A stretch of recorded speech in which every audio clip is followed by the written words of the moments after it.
Hello friends, तो अब हम देखते हैं नंबर 4 पार्ट्स पर मिलियन। तो जो पार्ट्स पर मिलियन है पीपीएम, इसका मतलब होता है 10 की पावर 6। अब पार्ट्स पर मिलियन हम क्यों यूज़ करते हैं?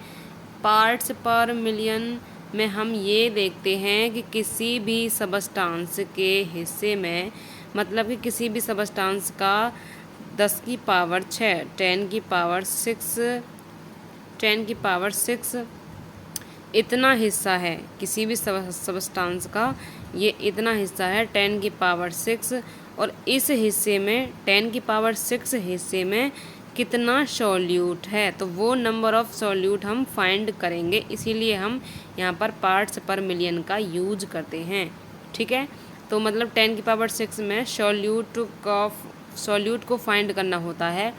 तो इसका फॉर्मूला है नंबर ऑफ पीपीएम पार्ट्स पर मिलियन, जिसका फॉर्मूला है ppm equal mass of solute upon में मास ऑफ सॉल्यूशन इनटू 10 की पावर 6।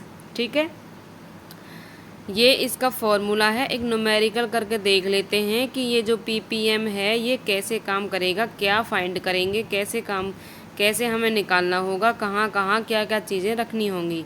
तो जैसे हमारा ये न्यूमेरिकल है, आपका न्यूमेरिकल में क्या है कि O2 is dissolved in H2O, मतलब O2 एक गैस है जिसको हमने पानी में मिलाया है as 8 into 10⁻⁻4 gram O2 in 100 gram H2O। Find concentration of O2 in ppm। अब O2 की कंसंट्रेशन फाइंड करनी है ppm में। ठीक है, ppm में फाइंड करनी है O2 की कंसंट्रेशन, कि O2 कितना मिलाया है। ठीक है ना, कि O2 हमने कितना मिलाया है 100 ग्राम वाटर में। ठीक है, क्योंकि यहाँ पर लिखा है O2 is dissolve in H2O, पानी में हमने O2 को मिलाया है और इतने ग्राम O2 को हमने 100 ग्राम H2O में मिलाया है। ठीक है, अब हमें क्या फाइंड करनी है? कंसंट्रेशन, O2 की कंसंट्रेशन फाइंड करनी है।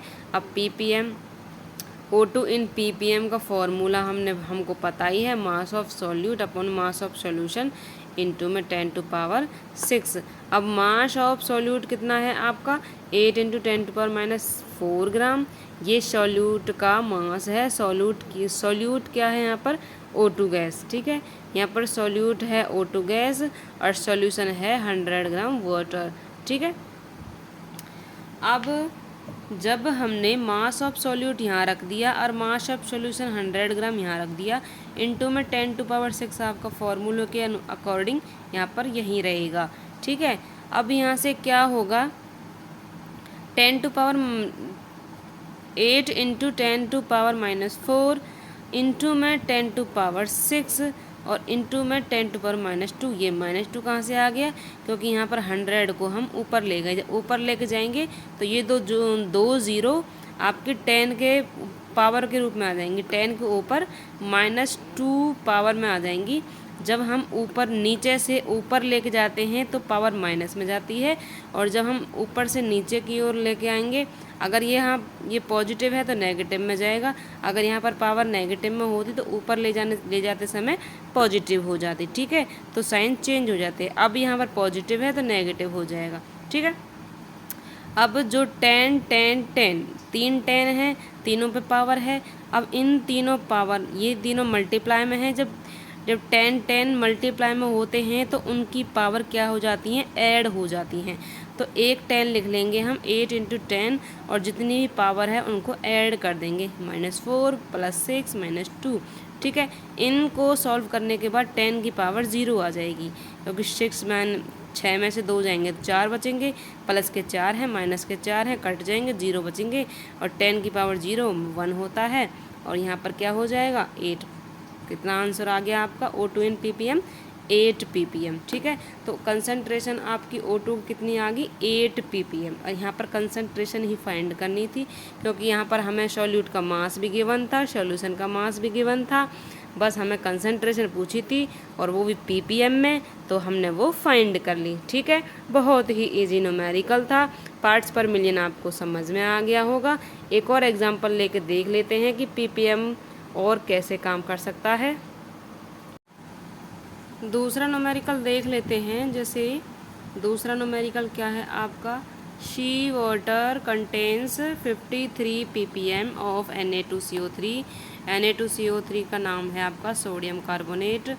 Find mass of Na2CO3 present in a glass of H2O। ठीक है, यहाँ पर ppm दिया हुआ है 53। यहाँ पर ppm फाइंड नहीं करना, यहाँ पर दिया हुआ है। यहाँ पर फाइंड क्या करना है, यहाँ पर Na2CO3 का मास फाइंड करना है। ठीक है, और Na2CO3 जो है वो प्रेजेंट है किस में, एक वाटर के गिलास में। ठीक है, एक वाटर का गिलास है, पानी से भरा हुआ गिलास है जिसमें हम Na2CO3 मिला हुआ है और उसका मास हमें फाइंड करना है। ठीक है, तो आइए देखते हैं कैसे फाइंड करते हैं। जैसे एक गिलास है, अब यहाँ पर मेंशन नहीं दिया हुआ है कि वो गिलास कितना है, 100 ml का है या 200 ml का है या 250 ml का है या ज़्यादा का है। तो इसमें क्वेश्चन में गिवन नहीं है, मेंशन नहीं है। अगर ऐसा क्वेश्चन न्यूमेरिकल आपके एग्ज़ाम में कहीं भी आ जाए जहाँ पर आपको गिलास का मेज़रमेंट मेंशन नहीं हो, तब वहाँ आपको 250 ml लेना है। ठीक है, अगर मेंशन हो तो उसी के अकॉर्डिंग करना है। यहाँ पर मेंशन नहीं था तो यहाँ पर 250 ml मैंने लिया है। 250 ml को ग्राम में कन्वर्ट कर लेंगे हम। 1 gram by M L multiply 250 ml में कर लेंगे।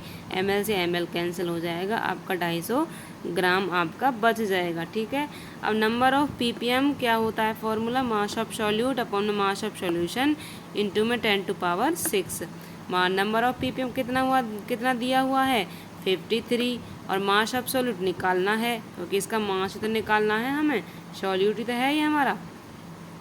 वहाँ पर हमने लिख दिया x, और मास ऑफ सॉल्यूशन कितना दिया हुआ है 250 ml, क्योंकि गिलास का मेज़रमेंट 250 ml का है तो वो भरा हुआ है, प्रेजेंट है इन ए गिलास ऑफ H2O, तो उसका वो मास हो जाएगा 250 ग्राम। इनटू में आपका 10⁶ आपका फॉर्मूले के अकॉर्डिंग ऐसे ही रहेगा।